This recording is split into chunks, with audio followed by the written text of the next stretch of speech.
very good morning to you and welcome to the news update on Souqnews Television. I am Omevi Idolo.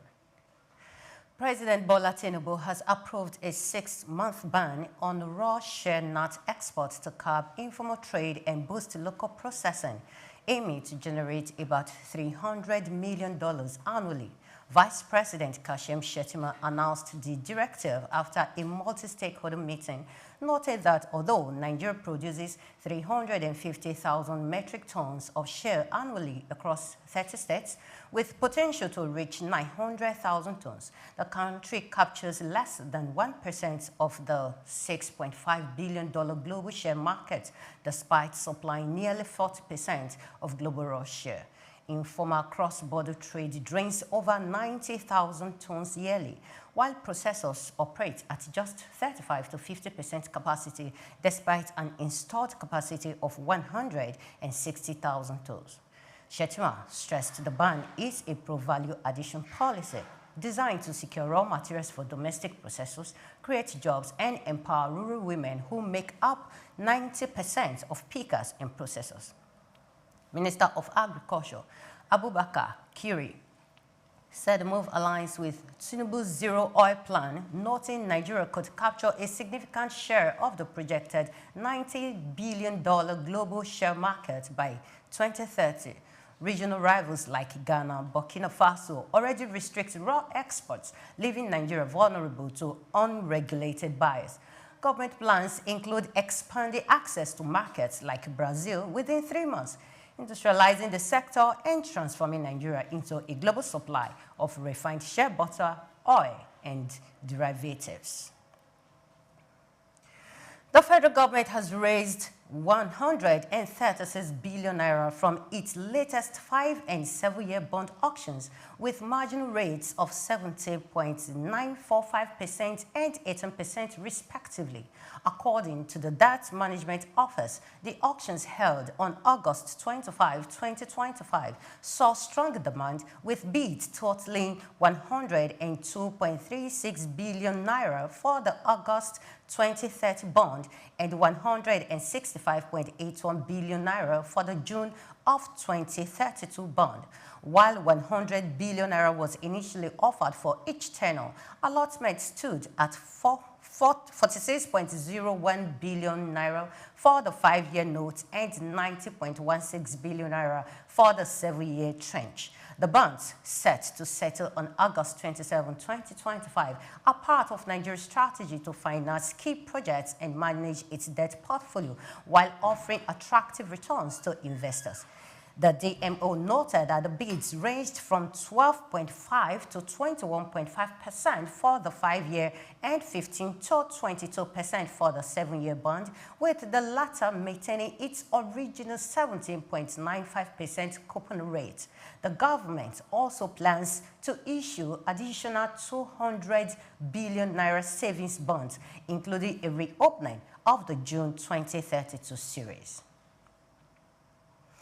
Nigeria's 36 states have received a record 12.08 trillion naira in FASC allocations between January and August 2025, representing 78.2% of last year's federally generated revenue of 15.45 trillion naira. Analysts attribute the surge to fiscal reforms under President Bola Tinubu, including subsidy removal that saved over $84 billion, improved tax collection, and stronger oil receipts. State shares rose to 4.08 trillion naira, surpassing the 3.85 trillion naira received in all of 2023, while local government areas got 2.58 trillion naira. Yet, critical infrastructures like schools, hospitals, and feeder roads remain underfunded. UNICEF says 80.3 million Nigerian children are out of school, with over half of public classrooms dilapidated, while more than 80% of primary health care centers are non-functional. Despite the revenue boom, multidimensional poverty persists, with states like Akwa Ibom at 71.3%, Adamawa 72.9%, and Imo 74%, ranking among the worst for citizens' misery. Critics fought for prioritizing airport and prestige projects, over basic needs. Ogun is building an $800 million cargo airport despite poor roads, while Zamfara, marred by insecurity, is also constructing an airport. Experts warn that FAAC research should be treated as seed capital for long-term growth, not short-term spending. Economists note a 12 to 18-month gestation before investment should result, urging transparency and strategic infrastructure plans to leverage the windfall for sustainable development. The Central Bank of Nigeria has ordered all payment industry players to fully adopt the iOS 2022 messages standard and geotag all payment terminals by October 31st, 2025.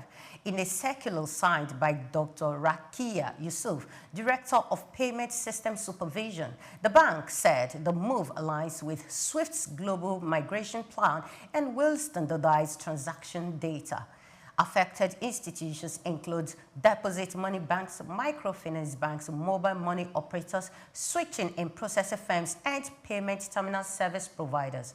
From the deadline, all domestic and international payment messages must comply with iOS 2022, including accurate payer-payee IDs, merchant details, and transactions metadata. Beyond messaging, the CBN introduced mandatory geotagging to curb fraud and improve oversight. Terminals must run Android OS 10 or higher, have double-frequency GPS receivers, and register precise coordinates with an aggregator. Geolocation data must be captured at each transaction, with validation checks starting October 20th, 2025. The Apex Bank warned that non-compliant terminals will be barred, stressing the reforms aim to strengthen Nigeria's payment infrastructure and align with global best practices. Brazilian President Luiz Lula da Silva has announced the launch of a direct flight service between Lagos and São Paulo to be operated by Nigeria's largest airline, Airpeace. The announcement came during President Bola Tinubu's state visit to Brazil, where both leaders held a 2-hour bilateral meeting in Brasilia. Nigeria's aviation minister, Festus Keyamo, and Brazil's Port and Airport Minister, Silvio Fihos, had earlier signed a bilateral air service agreement expected to ease travel and boost trade tourism between Africa's most populous nation and South America's largest economy. Beyond aviation, both countries signed several memoranda of understanding to strengthen ties.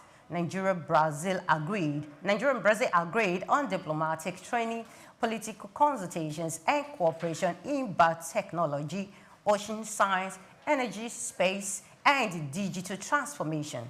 An MOU between Nigeria's Bank of Agriculture and Brazil's National Bank for Economic and Social Development also seeks to expand agricultural financing, attract investment, and support joint development projects. Yeah, many thanks for watching. Do well to follow us on all our social media platforms at Souqnews Television.